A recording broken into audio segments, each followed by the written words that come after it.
Yes. Cool. Let's do it. Okay, hi everybody. So welcome to the final City Futures Research Centre seminar series for 2021. This series was only established this year by Bala, who couldn't be here today, but it's been very, very successful. So thank you to everybody who's been involved.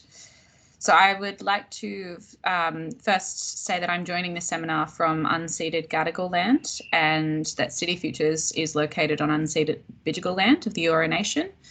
I would like to extend my respects to any First Nations people present and extend my respects to any past or present elders here today.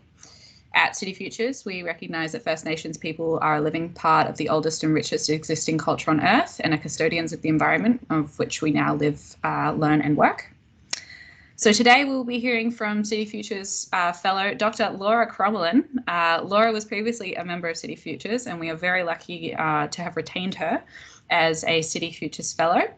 So Laura is a senior lecturer in the City Planning program at UNSW, and with research interests covering a range of different trends, including urban renewal, urban governments and digital disruption.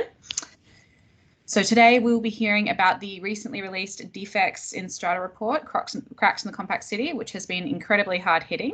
And so I will pass over to you now, Laura. Thanks so much, Ali, and thank you everyone for joining. I know it's very late in the year and we're all pretty zoomed out, so I'm really glad to see a great group of people here today. I'd also like to acknowledge that I'm joining today from Gadigal land, and I'm here in the city of Sydney, where part of this research focuses on, and also to acknowledge the other areas that we focus on in this research. So the traditional owners of those lands, so the Eora Nation and Darug people, so City of Parramatta and Canterbury Bankstown, two other areas that this research focuses on.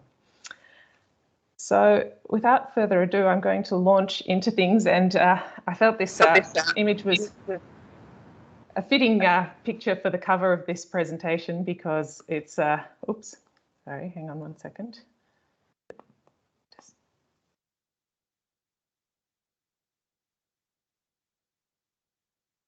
Yes, because we really have done this research in the shadow of Opal Tower in some respects. So this was a project that was due to start on the 1st of January 2019. And for those of you who are Sydney-siders, you probably know the story of Opal Tower and the evacuation that happened on Christmas Eve in 2018, so a week before we were due to start. So it's been a really fascinating project in many ways, but not least because the landscape that we've been working in and studying has been changing dramatically as we've been going through, with all the regulatory responses that have happened in the aftermath of that evacuation.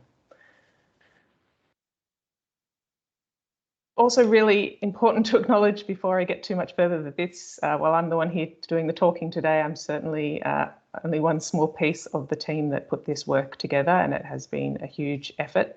It wasn't an easy project in many ways, and it's taken a real sort of tenacity and creativity, I think, to produce what we've been able to come up with. And in that respect, I'd particularly like to acknowledge Sian Thompson and Youngmo Yang, who are both on the call today, which is great. Hi, guys. For all the hard work that they did in wrangling data, and Sian in particular in helping to pull all of the results together. And also to acknowledge Caitlin Buckle, who is a former colleague of ours now over at the City of Sydney, who also played a really big part in helping to work through this project and work out how we were going to get as much information as we could. So this research was funded by an ARC linkage grant, which is a type of grant that involves industry partners working with researchers on issues that are of interest and concern to them. And we're lucky enough to have a great range of partners for this project, all really key players in the strata sector, including SCA New South Wales, who are the peak body for strata managers in particular, insurers, lawyers, financiers, Ross Taylor, who's a defect rectification expert, and the Owners Corporation Network, who look after the interests of owners in this space, which is obviously incredibly important and something that is close to our heart in terms of looking at what the impact of these kinds of issues are on the people who actually live in these buildings. And this project came out of a long period of discussion with these partners who City Futures has worked with for some time in many cases about what's shaping the experience of living and working in strata. And for many, many years, defects was a key topic of discussion amongst this group. So while in some respects, Opal Tower put the defects issue sort of front and centre from a political and media point of view, I guess, in New South Wales, we certainly, this wasn't a new issue, and it was something that the industry and owners had been talking about for many years. One of the challenges was working at actually how to do this research. And so we sort of got to the point after a number of years in 2017, 2018 of recognising that what we really needed was a kind of an approach that looked at how bad the extent of this problem was from as systematic and perspective as possible. So we'd had previous research on this issue, including some really fantastic work by Hazel Easthope and others that looked at this issue from the perspective of owners through surveys of owners living in strata. But we hadn't had a research project that tried to look at this from a kind of a broader perspective in terms of drawing on kind of objective documentation and evidence of the extent of the problem. And so that was really what we were trying to do with this research. And so we sort of narrowed this down to two key questions or two key objectives. That question of what the extent of the problem is, how bad is it? And then trying to unravel the systemic features of the strata development process that have contributed to there being a problem with poor quality in strata buildings. And that really came out of the fact that it was clear again from a lot of the work that Hazel and Bill and others have done that there's some sort of unique features of the strata development model that make it particularly susceptible to things going wrong, and particularly the what's referred to as the kind of the split incentives that arise between what's good for the people building the building and trying to sell the building quickly, and then what's good for the people who live in it long term and own it. So we were keen to try and find ways to hone in on those particular qualities of the development model a little bit more. So that led us to doing two key things. The first was collecting a whole lot of data on a sample of 635 strata schemes that were registered over 10 years in 3 Sydney local government areas, as I mentioned, City of Sydney, Parramatta and Canterbury Bankstown. And that was a 50% sample of the strata schemes that were registered during that period. So we felt that was pretty robust in terms of giving us a really wide-ranging scheme that was representative of what was built in those areas during that time. And we also chose those local government areas because they represented a range of different market scenarios, different levels of sort of the expensiveness of the buildings that were being built in those areas and different demographics as well. So we were looking at across the market and not just at a segment of the market, which we felt was important. And there were all also real areas that had a great deal of strata development in that period that we were looking at. Coming into the second question is more of this sort of how and why question. So for that piece, we felt the key thing was to speak to people who had been embedded in the industry for a long time and knew why we had ended up where we were. So that stage of the research involved 66 interviews with industry stakeholders, which was incredibly dense in terms of the amazing information we gathered from all of those conversations, but also gave us a really great understanding of the complexities of this issue and all of the things that have contributed to the situation we're now in. So just to focus on what happened in stage 1 first. The approach that we took was to take those 635 buildings and then go out to government and industry and try to find as much information as we could about them. So we knew that there was no single source of truth out there in terms of a kind of nice, neat database that said whether buildings had defects or not. So what we needed to do was to look at in as many different places as possible to try and get a sense of whether these buildings had issues with quality. And so these are some of the places, or the main places that we ended up going. And that was a really time-consuming and sort of complicated process in terms of navigating confidentiality concerns and issues around data being in all sorts of different forms, everything from, you know, PDFs to bits of paper to spreadsheets to, you know, lining up different types of approaches to recording information about defects.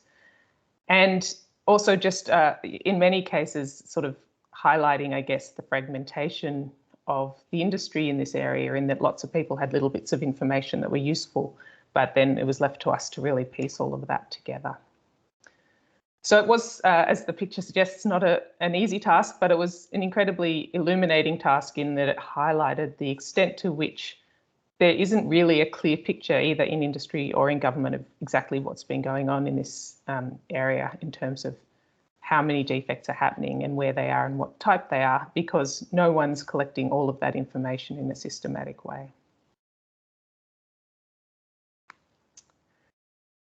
So this is what it looks like when Sian came up with a clever way of trying to visualise what that search ultimately produced. So if you look very, very closely and you've got good eyesight, you'll be able to see that there are actually 635 vertical columns here, which represent our 635 schemes. And each time we got a certain category of information about one of those schemes, we put a coloured line in that column for that building. So you can see the different categories of data down the right-hand side there. And what you can see from that is that this layering approach did work in that we were able, in some cases, to build up quite a comprehensive set of documents about a building. But in many other cases, we really found very little information at all, despite our best efforts. So it really highlights the patchiness of the information that's out there, and not just that the information isn't out there, but also that there are challenges in getting it and collecting it all in one place. So this, I think, really does a good job of sort of demonstrating why producing a kind of a comprehensive picture of this issue is so tricky, because it is really a question of patching together bits and pieces in a kind of relatively slow and laborious way. What this also highlights is that we did have different levels of success in relation to the 3 local government areas. And so in particular, the city of Sydney stands out as the area where we had the most success in getting information about buildings.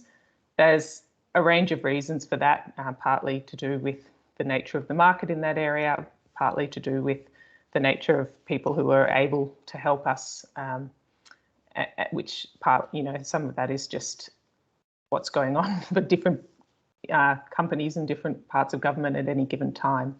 So, so we do have a bit of an uneven picture across the 3 local government areas. And I'll come back to that issue a little bit later on, because we think that goes a bit deeper than just a sort of question of what documents we were able to get, but also reflects differences in what information is actually out there for those different local government areas. So what did we find when we took all of that information and pulled out what we could in terms of information about whether defects were present in the buildings in our sample? This is the high-level summary of what we found, and this breaks the findings down into the different types of defects, and then looks at how many different types of defects were present in various buildings in the sample, and then also what those types of defects were, or some of the key categories of defects. Starting with the left-hand side of the graph, just to explain the 2 different sets of numbers. What we did basically was, given the gaps that we had in our data set when we'd collected as much information as we could, we analysed it in 2 different ways. So we looked across the whole data set, and that produced the set of darker shaded columns here in terms of the 26%, the 14% and the 6%. And that's a reflection of how prevalent defects were across our entire sample of buildings. So in 26% of buildings, we found at least one type of defect. In 6% of those buildings, we found 10 or more types of defects. But because we had so many buildings where we still knew very little about them, we also felt that it was helpful to look at a subset that were buildings we felt we had robust information in relation to. So we had some data sources that gave a clearer picture of what was going on, in particular things like Strata inspection reports or defects reports, or some other detailed documentation that spoke to the issue of defects. And when we narrowed it down in that way to that smaller, robust subset, the numbers increased. So those are the lighter shaded figures there. So 51% of buildings that had at least one type of defect identified. And given the challenges with getting information, we still think that that's a pretty conservative figure. So even though it's reduced the size of the sample somewhat, we think that it's probably the more accurate of the two figures in terms of representing the scope or the scale of the problem across strata buildings during the time period we were looking at. Looking then at the other side, this is where we focus in on different categories of defects. And this tells a story that I think is very familiar to anyone who's worked in the strata sector of what the real areas of concern are in terms of the types of defects that we encountered in the buildings we're looking at. So water comes out as the clear winner here, if you can use that term, the most prevalent type of defect. And again, in that sort of robust subset of the sample, we're seeing that in 42% of buildings, so it's pretty high. And then structural defects and fire defects also a real concern. I would say that we probably think that our figure in relation to fire safety related defects is lower than what's likely to be out there in practice. And that relates partly just to the nature of the documents we were able to obtain, but also a reflection of the fact that often they're hidden defects in that a lot of the fire safety infrastructure exists within the skeleton of the building. It's out of sight, out of mind. And unless you have some reason to do destructive testing or you have some problem that happens with relating to an issue with a fire event, then you may well not know that there's a problem because you can't see it in the way that you can see eventually a water leak, because you'll start to get damage within the actual apartments or the common area.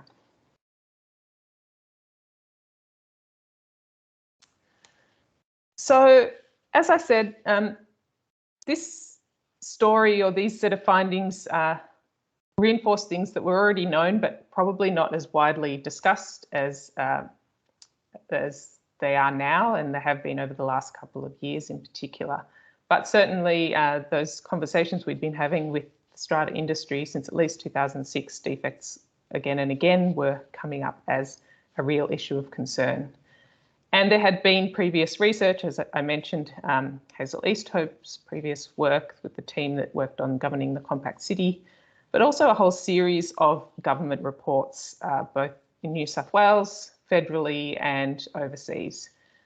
And I think we saw a real step change in how this issue was sort of being talked about in the kind of policy context and the media in the aftermath of the tragedy at the Grenfell Tower in London. But it wasn't again until the Opal Tower that it sort of really came home to roost in the Australian context.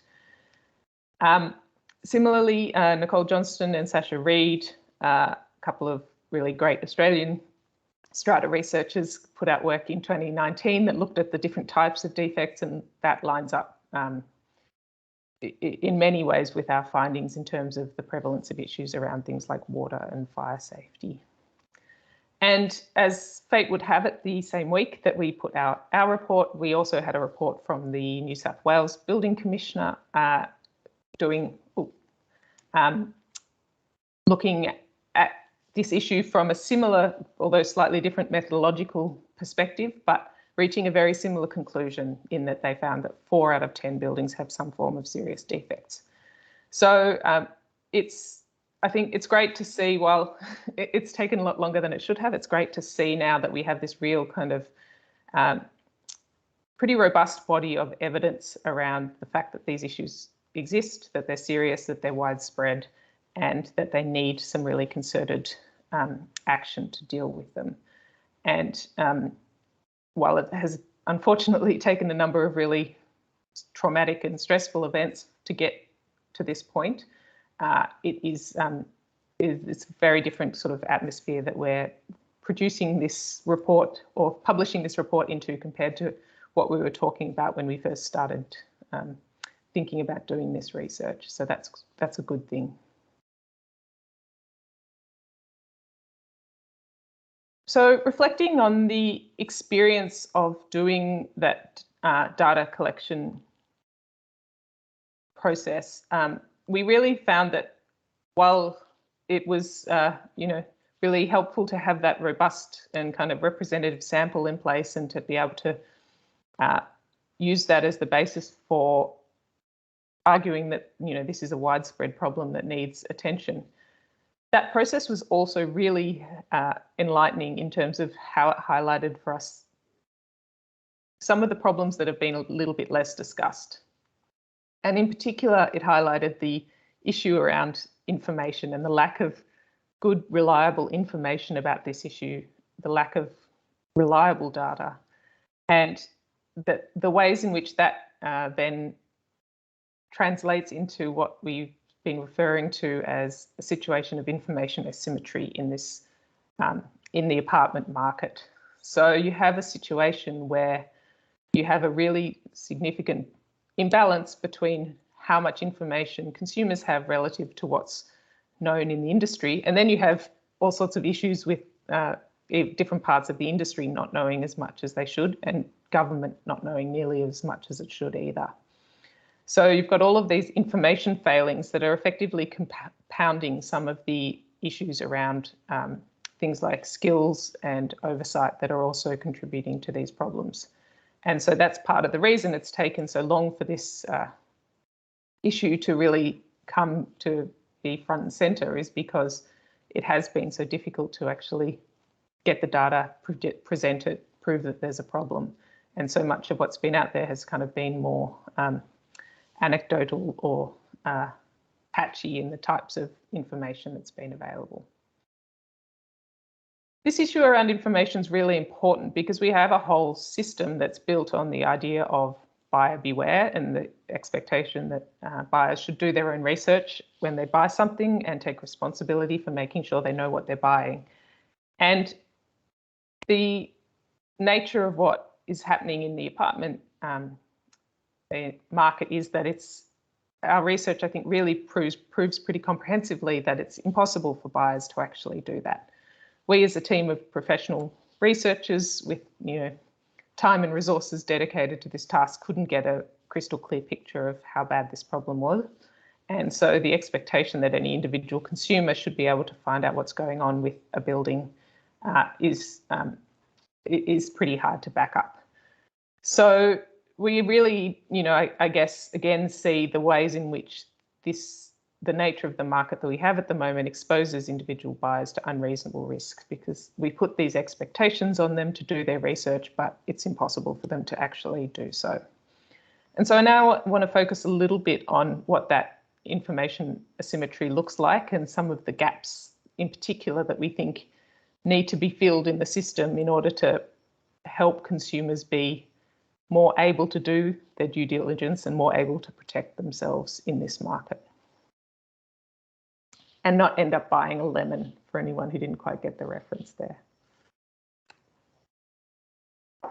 So one of the other things that we did with our data, which was really interesting, I thought, was to look specifically at the data set that was our collection of Strata inspection reports, and see that as the key tool that buyers have available to them in order to do their due diligence. So for anyone who's not familiar, a Strata inspection report is a report that you can order when you're considering buying an apartment property, which involves someone called a Strata inspector going and basically reviewing all of the books and records of the building that you're looking at buying into and writing you a report summarising the key things that you need to know.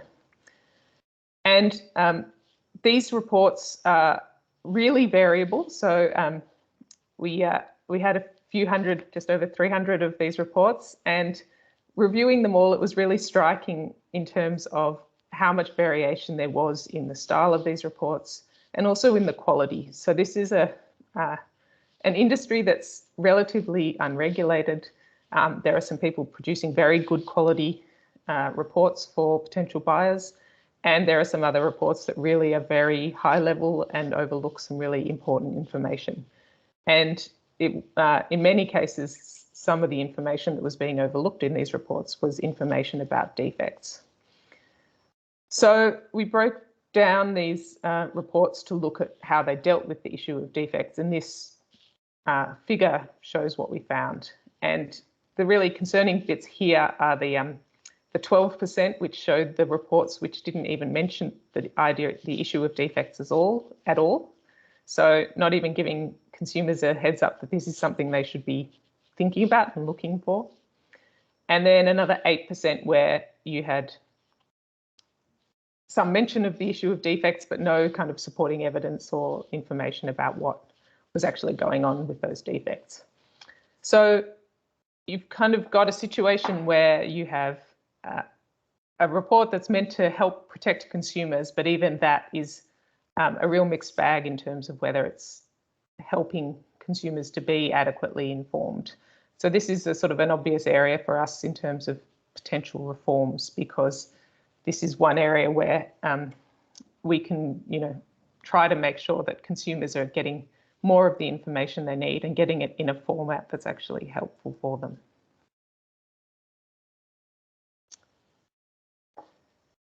Thinking about this issue of strata inspection reports in a different way, this was a really nifty graphic that Sian put together, which I think again highlights the sort of the failings in this, the fact that the system relies on strata inspection reports at the moment as the kind of the key mechanism for buyers.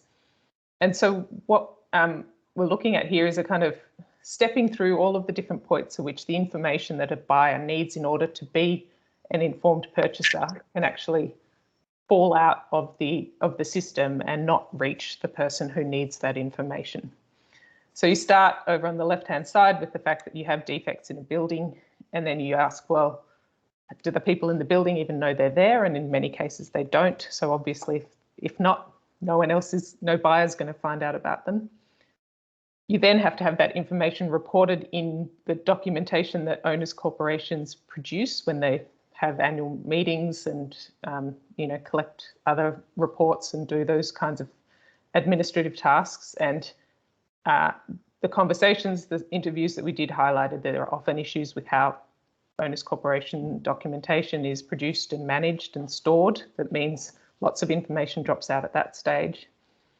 You then need the purchaser to know that they should buy a strata report, and it's pretty clear again from the interviews that that's not always the case. Many buyers don't understand what that mechanism does and why it's so important.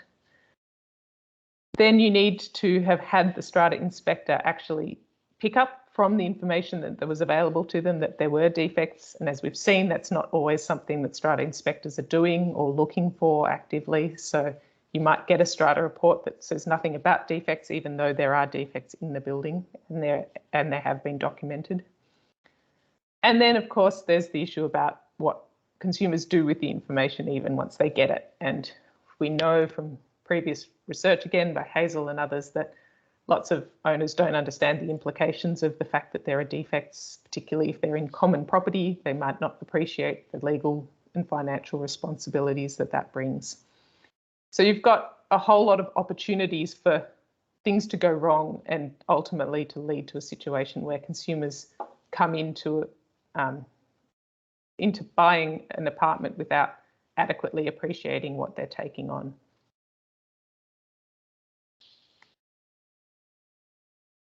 So there's obviously lots of issues here in terms of what all this means for individual purchasers, but I think it's also important not to lose sight of the broader systemic risks that come with this lack of information and these issues around information asymmetry.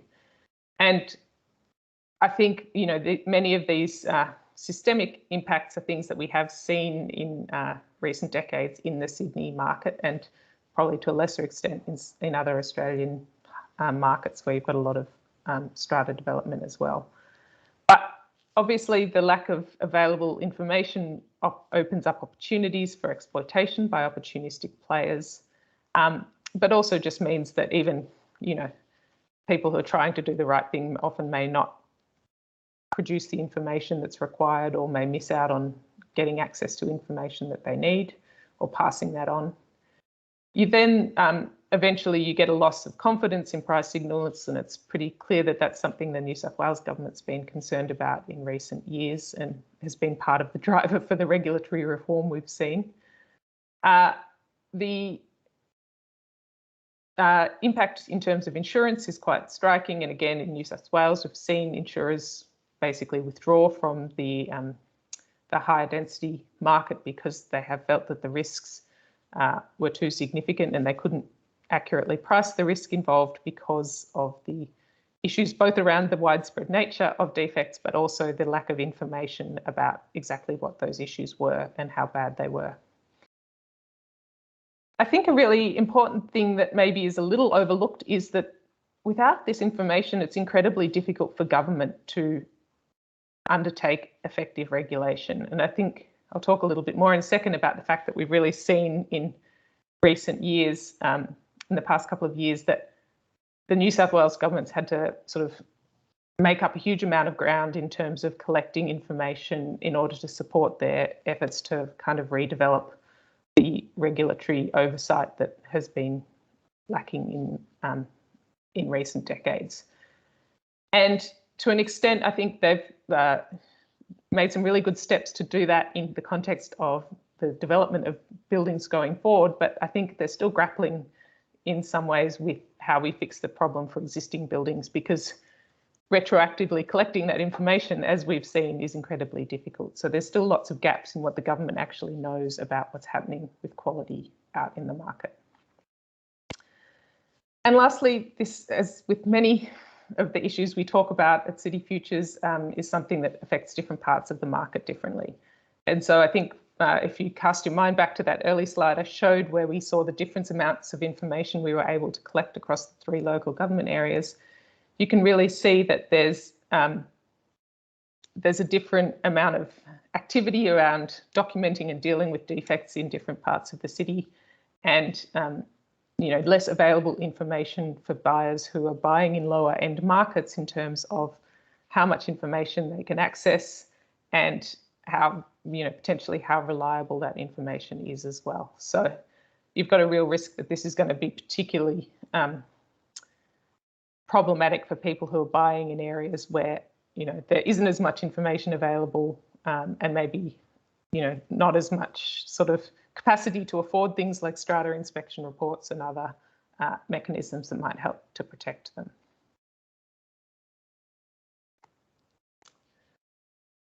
So what's the government done, and does it help to address these issues?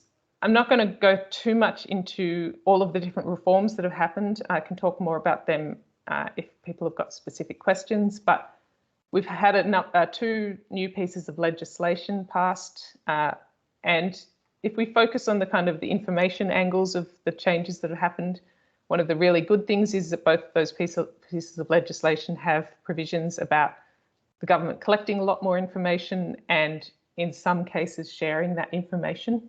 So that's been really good.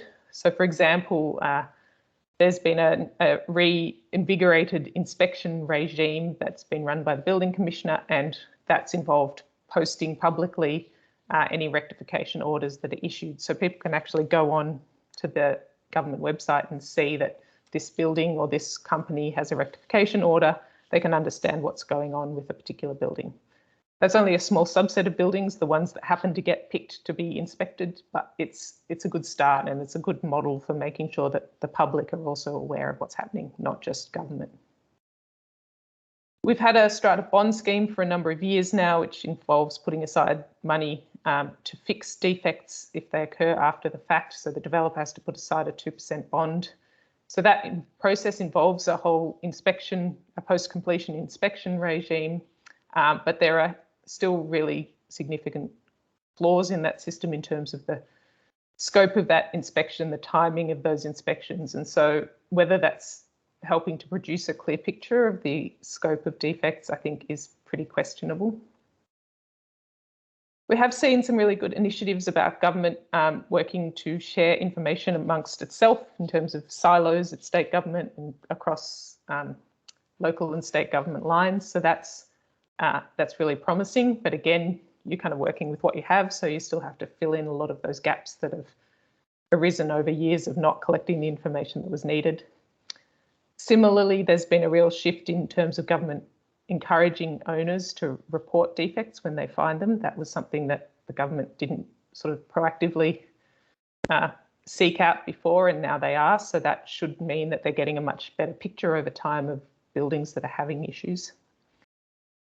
We've also seen a whole bunch of digital tools and on things involving blockchain and digital twins, and that's all pretty exciting, but I think I have some questions at least about whether that can sort of be effective at scale across the whole market, and whether the use of new technologies is able to fill in sort of very fundamental gaps in existing information, I guess is an open question.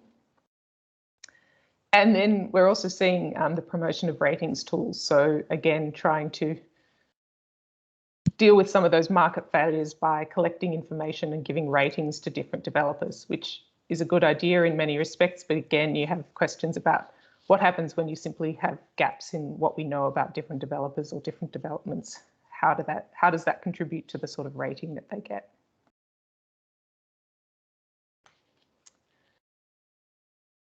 So a couple of quotes here. I'll give you a second just to read that.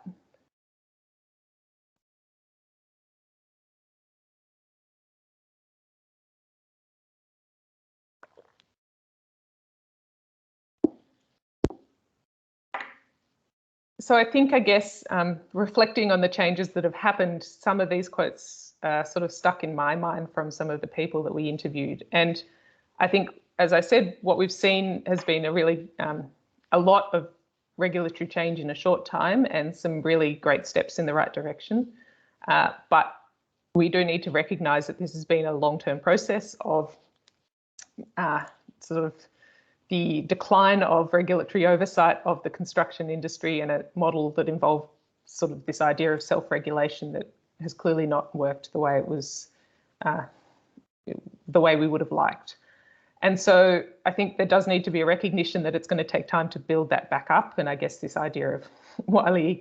Coyote running off the edge of the cliff is a really nice way of visualising that. You can't just sort of rebuild a regulatory oversight body and working system of oversight overnight. So it is going to take a real concerted effort over a number of years to actually get us back to where we need to be.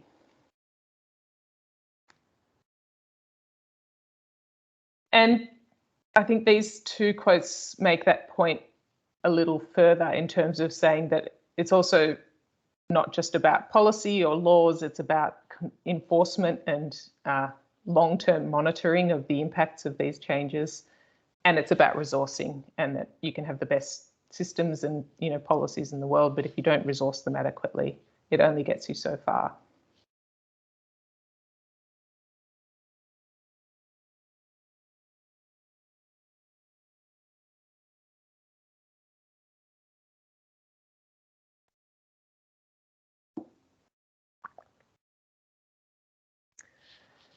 And then the last point I'd come back to is one that I've made already, but just to highlight again that we have a significant legacy issue here in terms of the buildings that are out there that were built in the sort of past 15, 20 years, or at least certainly the past 10 years, depending on who you ask, in terms of how long these issues take to come to the surface. But it's very clear that it takes time for buildings to work out what the problems are. Leaks take time to manifest. as I said, fire safety issues, you may not know about them until you have a problem. And so we're going to have a whole series of buildings that are built before any of these new laws came in that are still going to have problems and still going to need support to go through the really long, expensive, stressful process of rectifying their defects. So we do need to, again, make sure that the approach that the government is taking is a long-term one, and that it includes making sure that those people who are in buildings that were built before the new regime came in also get the support that they need. And again, we have seen some promising signals there, but I think there's more to be done in that space, and not just focusing on what gets produced in the future. That's obviously incredibly important. We can't keep making the same mistakes, but we also need to fix up the problems that have already been made in the past.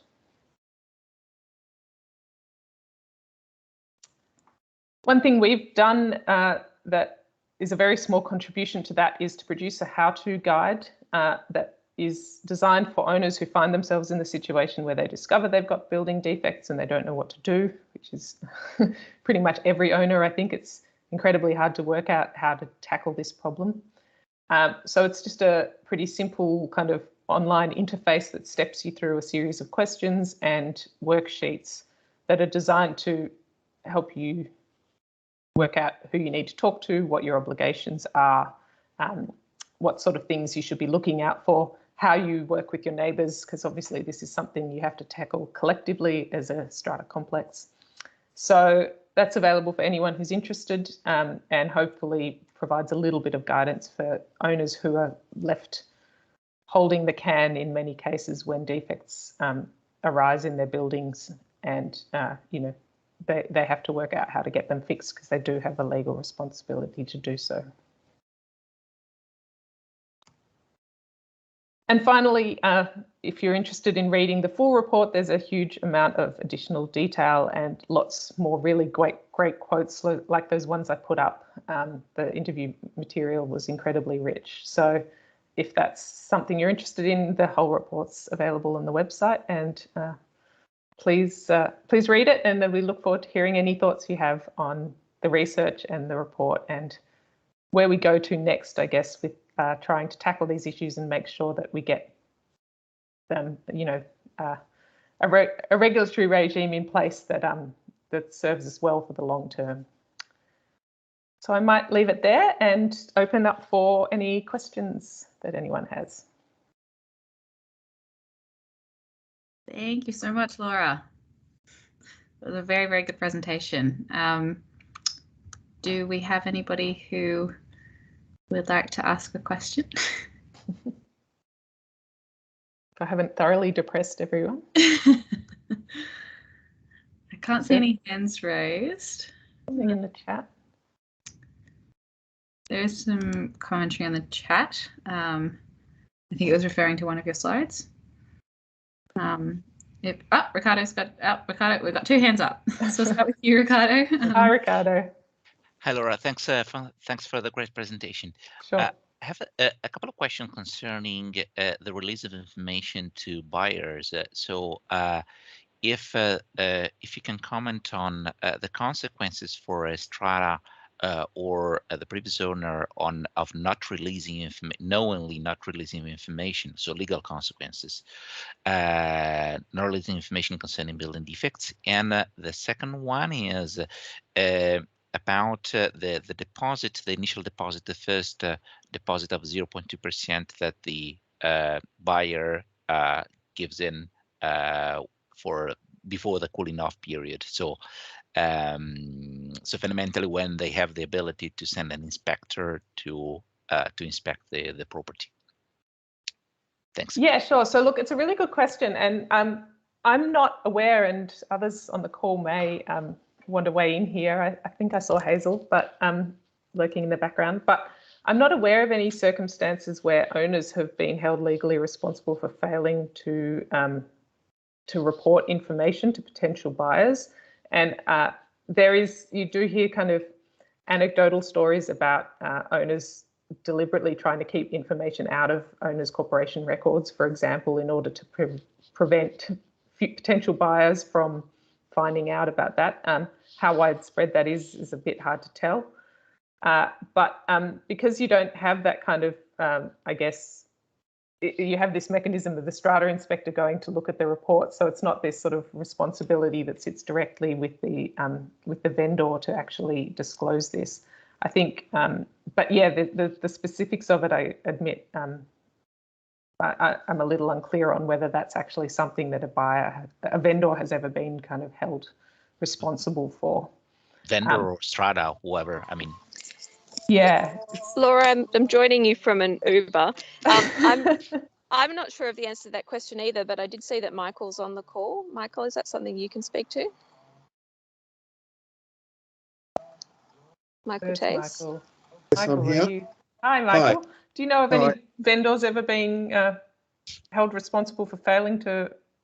I don't know of anyone responsible for failing to put it on the record, if that's the question. Put it on the Strata record. Yeah, to my knowledge, there's been no cases on that point. There may be a mechanism that technically that could be a cause of action, but I'm not aware of it actually happening in practice. Yeah, it certainly would be actionable. There's no question about that. But I haven't seen anyone take the point. Yeah. So I mean, we do have a system where we sort of really just leave that responsibility on the buyer rather than putting it on the vendor in any meaningful way. In terms of your second question, Ricardo, I think you're referring to. I think the question was around, is there an opportunity for buyers to sort of inspect before they actually, complete and take ownership of their apartment. And yes, technically, again, there is, but again, it's something that's in practice quite difficult. And this, I guess, comes back to that issue around the sort of the fragmentation of the Strata model, in that you've got a whole lot of individual buyers, and getting an inspection of an entire building done requires negotiation with the developer, and also, has a real cost attached to it. So it's not something that happens in many cases. That generally those inspections don't happen until the handover is happening and the developer walks you through the finished product, at which point, of course, it's not very easy to see that there are maybe significant problems underneath. So, well, actually, I was referring to what happens during the cooling off period. So fundamentally, that you make the first deposit, and then if you decide not to proceed, you lose the money, even if you find out that, or you become aware that the building is affected by a major building defect. Right. Okay. Yeah. So I mean, I think that's a space again where there's a real opportunity to tighten up the capacity of consumers to actually take that kind of action, and have a better system for making it possible to pull out if you discover that there are issues, and get your deposit back. For example, there have been some tightening up of some of those provisions around off the plan sales in relation to things like design changes and things. But again, I think there's more room to strengthen those rights in the relation to defects. But it does rely on the consumer actually being able to find out that there are defects. And again, you've got those issues of that requires expertise and paying for inspectors and things that isn't necessarily something that a lot of consumers think to do or can afford to do. So yeah, I think that look, there is and there's some discussion that's happening in terms of how you might sort of make it easier for, maybe have a representative that represents buyers in those sort of development stage, so that it's not this situation of them coming in simply right at the end. And I think, one of the things that's really striking from our research also that that speaks to that issue is that we spoke to a lot of the industry interviewees about whether these issues arise in other development contexts, and particularly things like commercial development, where you have equally complex high-rise buildings. And particularly, we were asking people about buildings where you have a very similar physical form, things like student housing or retirement villages, or hotels where you have lots of individual units with wet areas and, all the same sort of complexities, but you have a single institutional client. you're dealing with an organisation that's buying that building rather than a collection of individual strata buyers. And pretty much uniformly, they said, of course, you still get issues, but the extent of the issues is not the same, because you have the capacity in that institutional client to oversee the development phase and to say, I'm not happy with the quality, you've got to go back and do it again. And that's just not something that consumers have been equipped to do in any meaningful way in the strata context. So that's a real problem. And that's one of the particular weaknesses of the strata model. Thanks a lot for the reply. So we've got next hand raised was Hal. Hi, Hal. Yeah, thank you, Laura. Fantastic presentation. Really, sort of had a sense of what you've all been doing for several years, but haven't really known all of all the gory details. The detail, yeah. And I mean, I've flicked through the report and seen what a massive undertaking that is, and there's so much content there. But yeah, great presentation. I mean, I just wondered, I mean, do you think there's any reason to believe that had you done this piece of work in, let's say, Melbourne or Auckland, would it have been any different?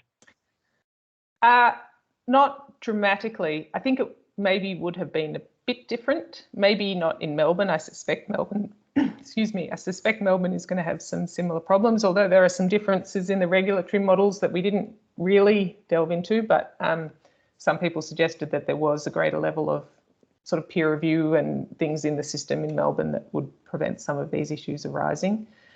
I mean, I think the scale, and you know, that chart I showed at the end, the dwelling starts, you see the scale of this type of development happening in Sydney, and it's clear there's been, you know, a boom period which exacerbates all of these issues. So where you don't have quite that same level of kind of market driver behind all of this, I think maybe you don't see quite the same level of problems. And also, I think, you know, New Zealand, and Sian can probably talk much more knowledgeably about the history of the whole leaky buildings issue in New Zealand. Yeah. But I think they, you know, that was a kind of an earlier wake-up call in New Zealand, and so they've made a number of changes to their regulatory system that puts them in a better position than where we are now. But it's certainly not a New South Wales only problem. It's a problem that you see in jurisdictions all around the world. But the, you know, the particular elements of the makeup of the lack of oversight and the nature of the market and some of the other things that are driving it in New South Wales, I think probably the comment that you're making. Yeah, the the comment that you're making there about the sort of market volatility is a really interesting one, I think. And you know, I think perhaps what you're saying there is there's, you know, lack of capacity, or it's growth that was too fast to be properly. It couldn't accommodate the capacity building that was needed. Yeah, I mean, I think, you know, and probably there's problems with boom and bust sort of markets in many ways, but I think you see issues with quality at both ends of the boom and the bust. At the boom, there's not enough skilled people, and you know, there's too many people who are incentivized to just jump in and get amongst it, even if they don't really have the setup that they need to do it well.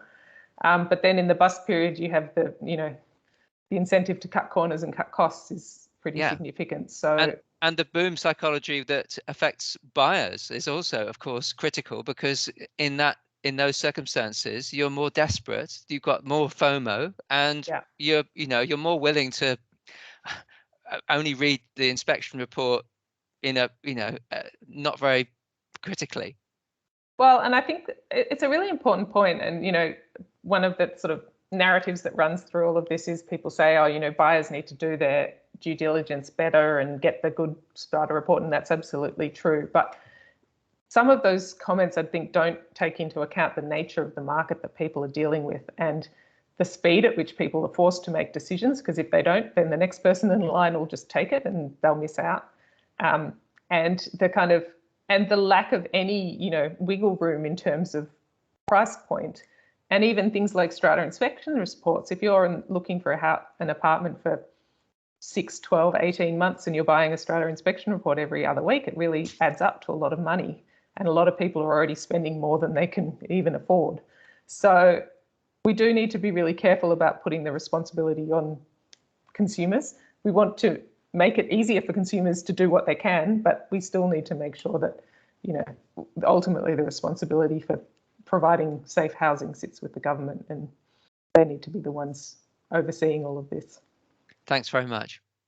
Yeah, in Auckland, and there's a documentary recently, New Zealand, that went over Defect. It was interesting. The media coverage of the documentary focused a lot on leaky buildings, but it was pretty similar to what we found, and also in terms of the information asymmetry. So I think, like, we have earthquake regulations here for engineering and things that probably help some, but there are still similar underlying issues.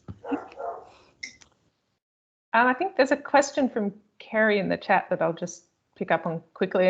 And Kerry, you're absolutely right. I didn't go into all of the issues around the Strata bond scheme, but it's been a very controversial and very, I think, you know, flawed in a number of ways in terms of how much money it's collecting and how, you know, the capacity for owners to collect that, and whether the inspections that are being done actually do anything to, you know, uncover serious defects, or are simply a way of, you know, allowing developers to sign off and say there's no problems even if there are.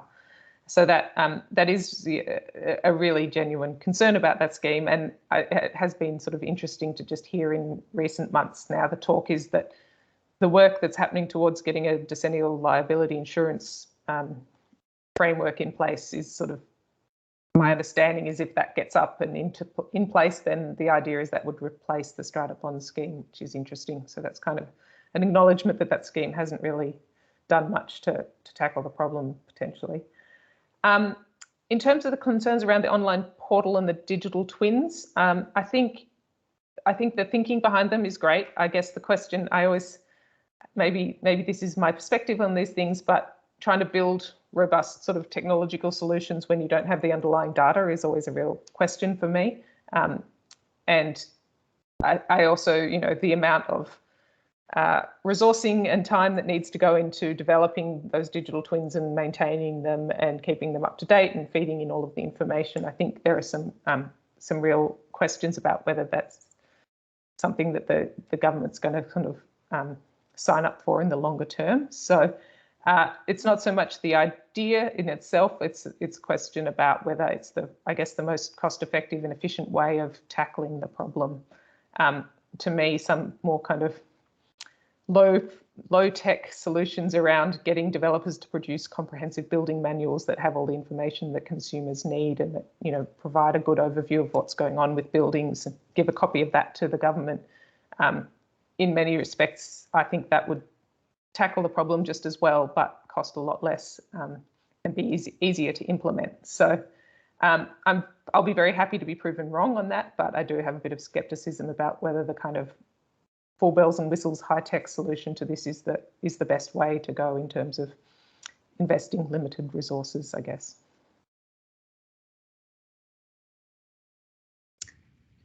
Amazing. I think that takes us to the end. There's no further questions. So that brings us to the end of City Futures. We've got a comment from Rupa. Unless you want to respond to those, Laura. Was Rupa's who takes accountability on this? Great question, Rupa. Depends who you ask. They usually tell you it should be someone else. No, but I think, you know, I think your question absolutely highlights why ultimately, you know, there's concerns around saying, you know, that we need more regulation, and I don't know that we necessarily need more regulation, but we need more enforcement of the regulation that we now have in place. And we need government to be playing that coordinating role, because there is so much complexity in this industry and so many different players involved that, you know, I don't think that we're going to see any other one part of the industry take responsibility for this and really drive it. So, yeah, I think, and you're right, buyers absolutely have a part to play, but we need to, you know, make sure the cards aren't stacked against them so that they can actually, you know, if they do their due diligence, they can be rewarded for it, which at the moment, I would argue you can't guarantee that. So, yes. All right, I'm conscious of the time. I'm happy to stick around and answer a couple of other questions, but if you want to wrap things up, that's fine too, Ali. You're in charge at this point. I don't think there's, other than Donald's question here, asking. Yeah, I'll just say, Donald, I think that's one of the things that's happening that's great. That digitization of the planning process, I think, is really helpful and does help to, and that's that data lake idea that's partly part of that broader body of work, which means that one bit of government knows what the other is doing, and you can actually trace the history of a building from conception through to occupation much more easily. So I think that'll be really really helpful. All right, thank you everyone. Thanks so much for sticking around, and yeah, very happy to have a chat, obviously, to anyone who has further questions or anything that comes up if you do have a chance to have a look at the report. But thanks so much for coming along. Stay dry.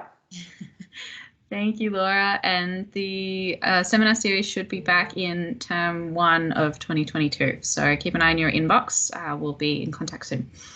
And I hope everyone has a great break. Thanks all.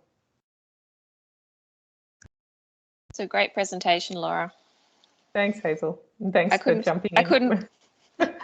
I couldn't find the chat to say so. Sorry. No, it's all good. It's always the one time when you're otherwise occupied that someone calls on you.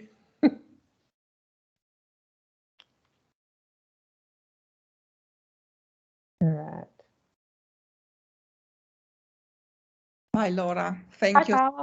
Excellent presentation, but I will ask you, not here because we have enough time, about how to manage a large project with so many stakeholders, whether you had a research project manager or you acted as a project manager for the research. Yes, I was very fortunate to have a number of supportive research assistants who were incredibly good at taking initiative, because it was, that made a huge difference, because it was such a kind of moving feast in terms of what we were doing and how we were doing it. So yeah, I can't take a large part of the credit for that.